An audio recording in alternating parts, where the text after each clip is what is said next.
Livro O Demônio da Teoria, Antônio Compagno, capítulo 3. Contra a mimese. Em Soaci, a ideia do arbitrário do signo implica a autonomia relativa da língua em relação à realidade e supõe que a significação seja diferencial e não referencial. Em Peirce, a ligação original entre o signo e seu objeto foi quebrada, perdida, e a série dos interpretantes caminha indefinidamente de signo em signo, sem nunca encontrar a origem, numa semiose qualificada de ilimitada. Segundo esses dois precursores, o referente não existe fora da linguagem, mas é produzido pela significação, depende da interpretação. O mundo sempre é já interpretado, pois a relação linguística primária ocorreu entre representações, não entre a palavra e a coisa, nem entre o texto e o mundo. Na cadeia sem fim, sem origem das representações, o mito da referência se evapora. Salvo se reduzirmos toda a linguagem a onomatopeias. Em que sentido ela pode copiar? Tudo que a linguagem pode imitar é a linguagem. Isso parece evidente. A recusa da dimensão expressiva e referencial não é própria à literatura, mas caracteriza o conjunto da estética moderna que se concentra no médium, como o caso da abstração em pintura. A mimese desnaturalizada.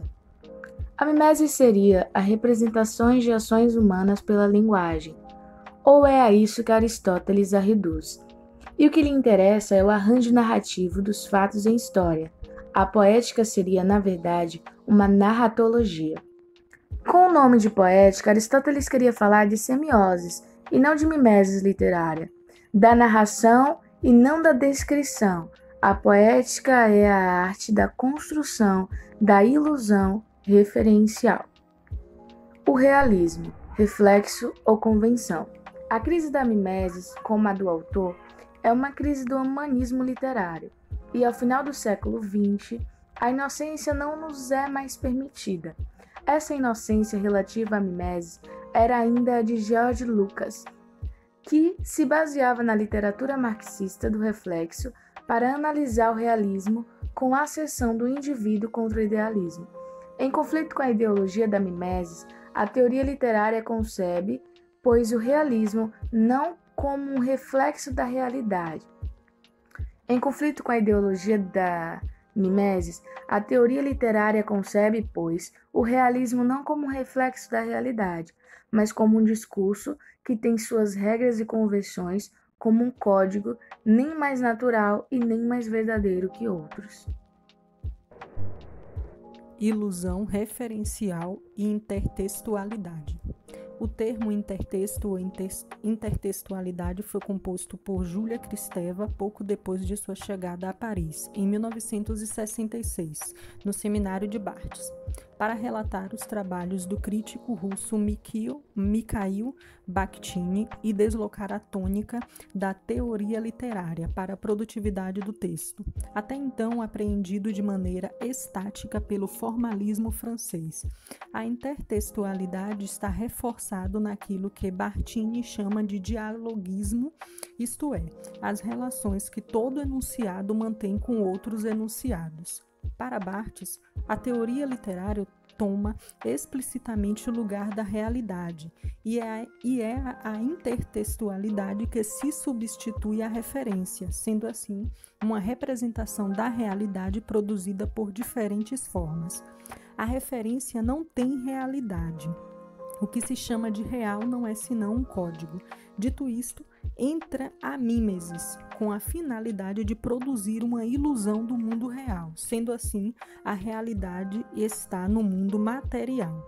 Finalizo sustentando a teoria de que, para Barthes, a arte é a linguagem no lugar do real. Parágrafo: os termos da discussão. Relações entre literatura e realidade. A literatura tem por finalidade representar a realidade. O real se torna pano de fundo na representatividade artística, segundo a tradição moderna e a teoria literária. A referência é uma ilusão, e a literatura não fala de outra coisa senão de literatura.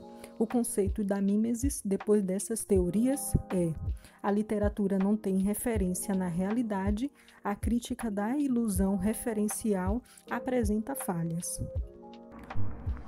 Crítica da tese antimimética. A posição de Barthes sobre o realismo é: se tratar de um código de significação que procura fazer-se passar por natural, pontuando a narrativa de elementos que aparentemente lhe escapam. Se insignificantes, eles ocultam a onipresença do código, enganam o leitor sobre a autoridade do texto mimético, ou pedem sua cumplicidade para a figuração do mundo. A ilusão referencial dissimulando a convenção e o arbitrário é ainda um caso de naturalização do signo. Sendo assim, é certo afirmar que o realismo se revela e se traduz por textos referenciais. Barthes afirma que a linguagem não é referencial e o romance não é realista. É o efeito de real, a ilusão referencial seria uma alucinação. Sendo assim, outro ponto, a linguagem poética é significante porque a literatura não é referencial e vice-versa. O texto poético é autossuficiente. O arbitrário da língua. Parágrafo.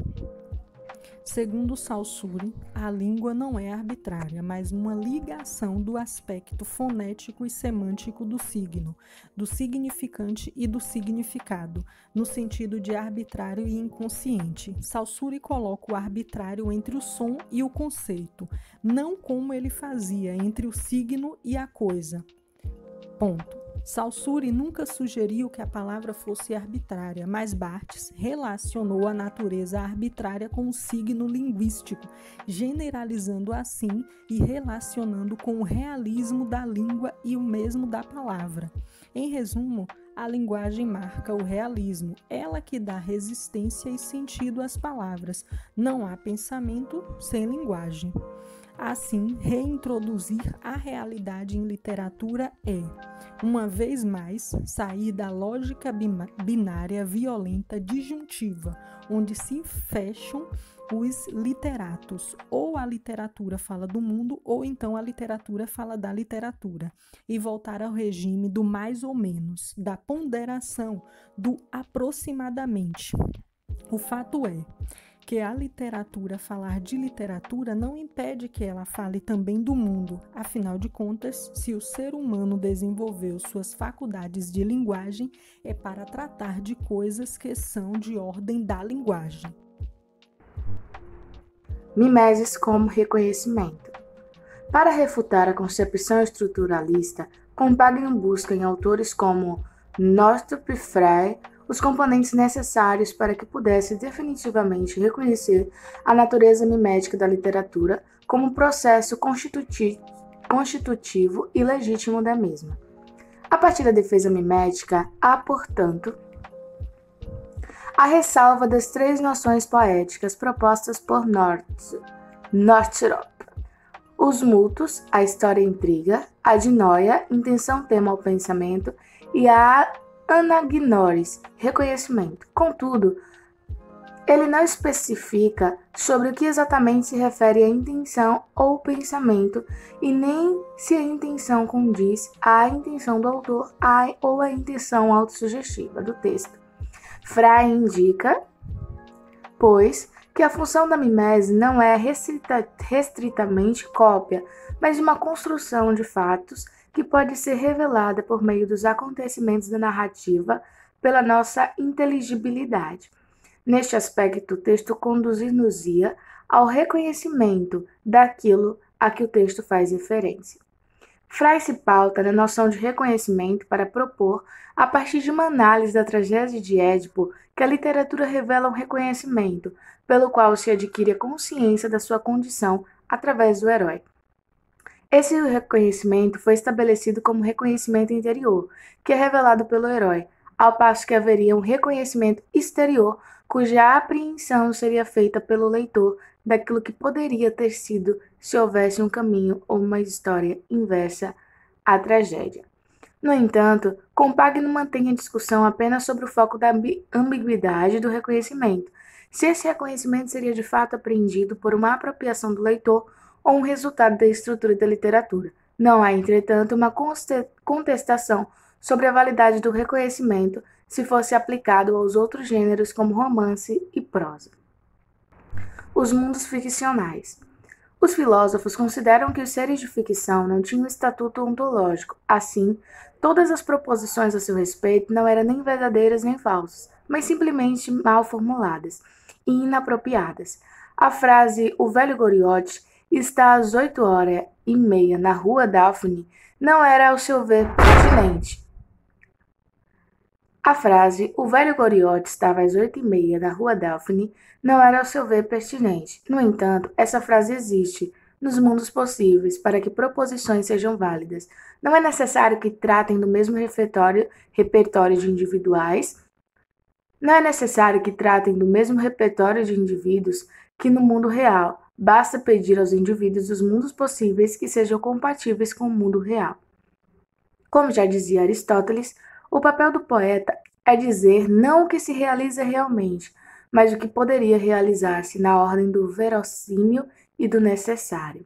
Em outras palavras, a referência funciona nos mundos ficcionais enquanto permanecem compatíveis com o mundo real, mas ela seria bloqueada se o velho Goriote começasse de repente a desenhar círculos quadrados. O mundo dos livros. O livro é um mundo, observava Barthes em Crítica à Verdade. O crítico diante do livro se encontra nas mesmas condições de palavra que o escritor diante do mundo. Baseado nessas afirmações, o livro é um mundo. Ele concluía, pela similitude de situação entre o escritor e o crítico, uma identidade entre a literatura em primeiro grau e a literatura em segundo grau. Essa equação, confortável para a crítica, conheceu seu momento de glória. O crítico seria também ele um escritor completo, porque ele fala do livro como o escritor fala do mundo. A questão é que Barthes afirma, por outro lado, que o escritor diante do mundo não fala do mundo, mas do livro, porque a linguagem é impotente diante do mundo. O crítico está diante do livro, como o escritor está diante do mundo, mas o escritor não está nunca diante do mundo. Há sempre um livro entre ele e o mundo.